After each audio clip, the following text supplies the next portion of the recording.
Okay, now that the seal's been installed, tail bearing's been installed. Very simple, a little bit of a mess, but wasn't too bad. I'll close my RTV up here. Now it's time to put this guy in. Now there's a couple things most people skip, and then that could actually help you out. So the flange going onto this portion of the pinion is not supposed to be hard, right? You're not supposed to be pressing the flange onto the pinion. Something that I've done to help is first I'll grab the flange and see if it's tight, if it's loose, or if it's tight. If it's loose, then we're good to go. If it's too tight, then you can clean the new pinion with a Dremel, or you can use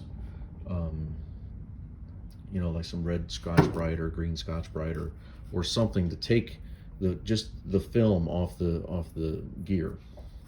So let's check this. So that one actually goes on pretty good. So that one's to me is loose and it's okay. So I'm not going to do anything with it. Some of them, especially if they've been used, you know, for 50, 60, 100,000 miles or something, and there's some rust, or there's some oxidation, or there's you know, you're just using a really like a 10-year-old flange or a 12-year-old flange on a brand new pinion. You know, the machining may be different. You just want to make sure that the flange at least goes onto the pinion a decent amount. Otherwise, when you're torquing this nut, you're torquing the nut to squeeze everything together. You're fighting that friction, right? So on top of that, what I do is I put a little bit of grease, just general purpose grease. I've got some Mobil 1 that I use, synthetic grease, this stuff here, and just put a light coat of it on the splines of the pinion. And this actually helps quite a bit with letting everything kind of slide together the way it's supposed to. All right, and we'll get a little bit of gear lube out, and we'll put some grease on the bearings, and just, I don't really load the bearings up hardly at all. The second you move the Jeep during the test drive, I mean, everything gets soaked in gear oil. So I do get them a little bit wet with gear oil, or I'll put a little bit of grease on them, but you don't need to pack these. You can use a brush, and you can put a decent amount on there, and the oil will actually wash the grease off, and it's not going to hurt anything. But you can put some gear oil on it if you wanted to. But a little oil on the splines is definitely going to help the process. Of course, you can put a little bit of lube right here, not a lot, obviously, just a film. The idea is to fight any friction possible, right? So the nut's going to go right in there. It's going to be twisting on this face, trying to squeeze everything together. And the idea is to crush this until there's no movement in the pinion.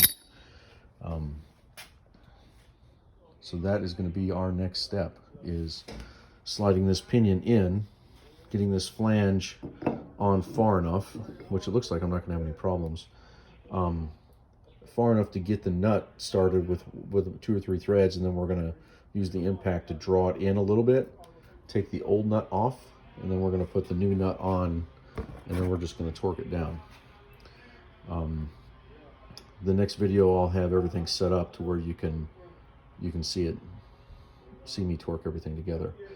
But for this video, let's go ahead and let's get everything down there at least.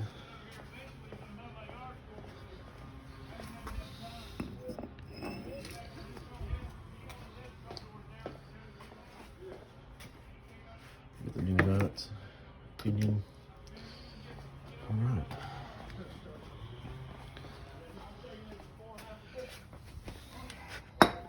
So there's the new nut. Set that to the side for a second. So here, oh, you can't really see it, it's getting darker and darker outside. The new tail bearing. It's inside the new race with the new seal. She's on there pretty good.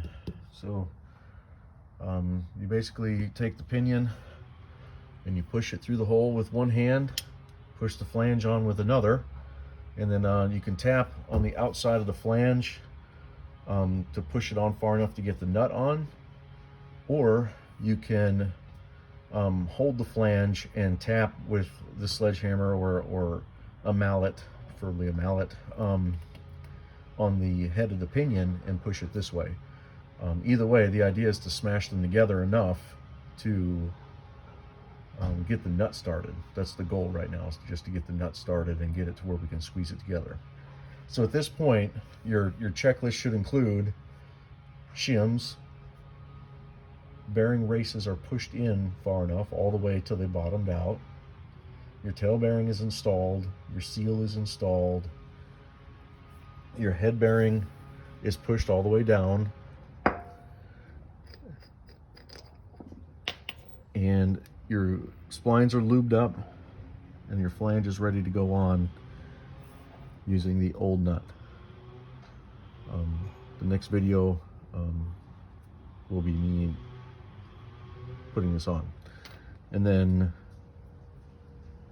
yeah, I'll just explain in the next video, but the idea is to torque all of this together until there is no movement in the pinion. After there is no movement, then you go really slow until you reach your pinion torque to rotate figure, which I've got to look up. I try not to memorize that stuff. It's usually somewhere in the 15 to 20 inch-pounds for the pinion by itself, but I'm going to look it up. And yeah, we'll go from there.